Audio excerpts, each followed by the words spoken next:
Hello there, Sorry from 17 once again. This is my Dark Souls 2 walkthrough. We are moving through the doors of Pharros to Brightstone Cove. You can get here, if you've not watched all of my walkthrough, by going through the shaded woods. Once you kill the Scorpioness, is it Najka? I think her name is. It will lead to this particular area, and because I'm not covering Doors of Pharros, and because I'm just literally rushing through it to get to the Embraced Soul, there's not going to be any of the fancy introductions that I've been doing. However, when we get to Brightstone Tseldora, it will have one, because that is a main area, and I do like introducing them, and it seems like they're getting a very nice response from the people who are watching, which is always awesome to see, because it does, you know, give it that little bit of charm. It makes it a little bit different to all the other walkthroughs out there, and there are a ton of walkthroughs, guys. You know, if you don't like my content, or if you're not enjoying my walkthrough, there are shit tons on YouTube that you could be watching, and it's one of those things where there is literally something for everyone, and you can't really say any fairer than that, because that's pretty much what YouTube is all about. Even though I've had some incredibly stupid comments recently accusing me of plagiarism because I've made a video that is similar to someone else's video on YouTube, and like the heights of stupidity in such a comment is just unbelievable to me, because if people didn't upload videos under the premise that it might be similar to someone else's video, there would be no videos on YouTube.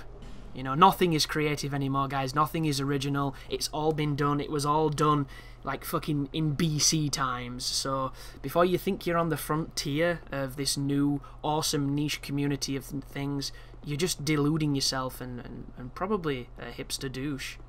Human, are we? This is no place for you.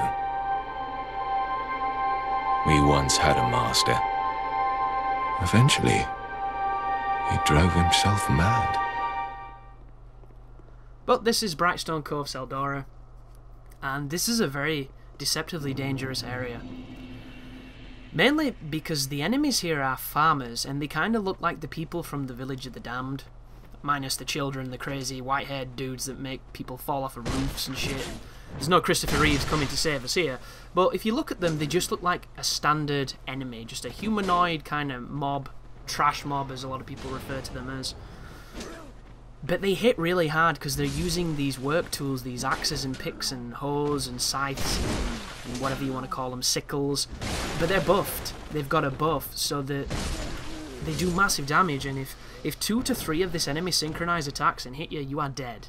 Like, it does some considerable damage, and I don't have massive health on this build for the purposes of, you know, if I have 99 vigor and I beat this game by tanking everything with my face because I have tons of life, it doesn't really help you when you only have 10 vigor, and you can't do that. So my logic with a lot of this is, oh, pig.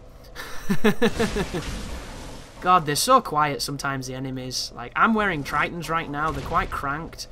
Admittedly, I do have the audio mixed in a certain way so that the game volume is not quite as loud as it would have been, and I still couldn't hear the pig then.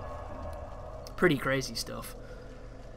But it's the same with my armor, folks. You might be wondering, why are you wearing the same thing you started the game in? It's completely intentional. Not only do I think this armor looks really badass, I don't know why, it's grown on me having used it, but I didn't want to upgrade any armor pieces just on the purpose that you can never say I did something because I was wearing full Havels with a Germ shield, and a lot of people do that. You'd be surprised. Like, one of the first things I do once I've recorded my walkthroughs is I check what my competition is on YouTube. Like, if you're... The thing that people seem to forget here is everybody thinks YouTube is about being first, and to a large percentage of people it is. If you're a PewDiePie, well, no, he's a terrible example actually. If you're, is it Media Cows? There's Media Cows, there's SHHO guy, is it Ghost Robo? There's a whole bunch of different people. To those people, being first is super important, because they already have enough views and enough likes and enough all the YouTube politics stuff so that their videos get supported and get pushed to the top of the search engine. So for those people, being first is amazingly important.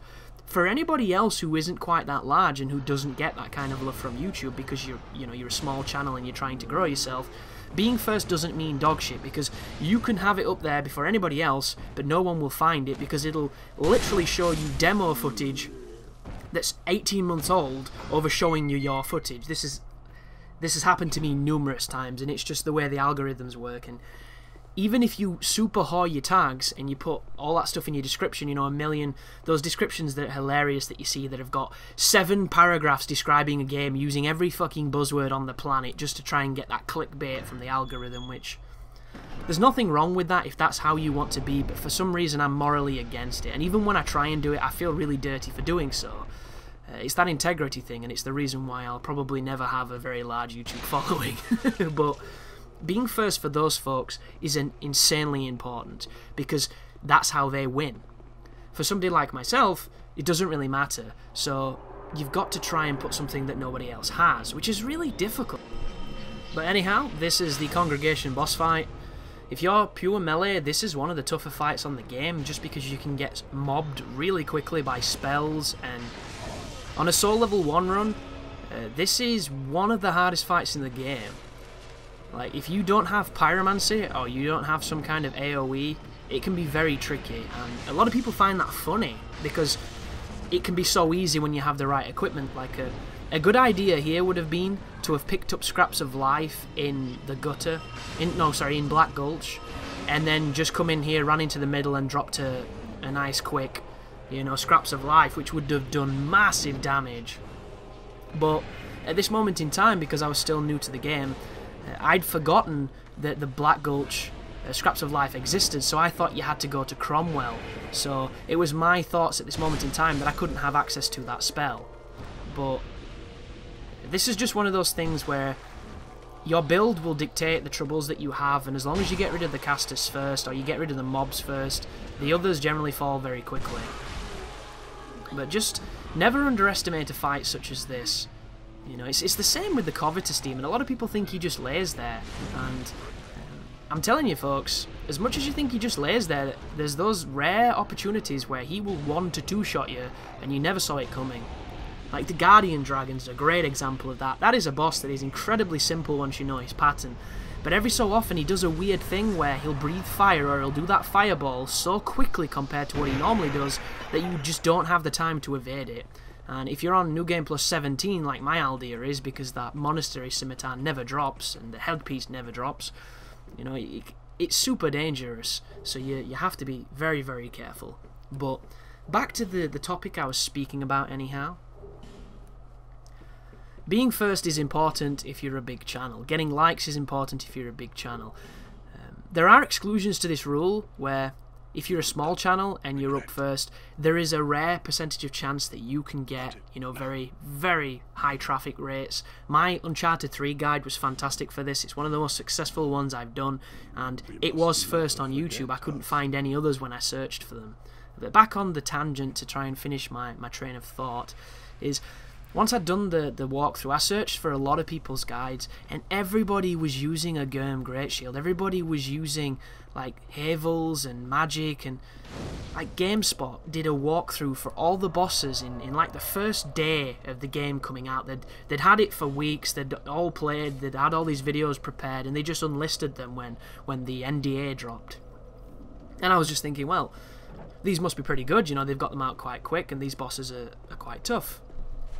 And then the player in them proceeds to use very powerful magic and just get at distance and spam spells, which there's nothing wrong with doing that, guys. But if you're going to make a walkthrough, get ready for a lot of people to essentially say, you're not really helping anything, because all you're doing is the same thing anybody could do.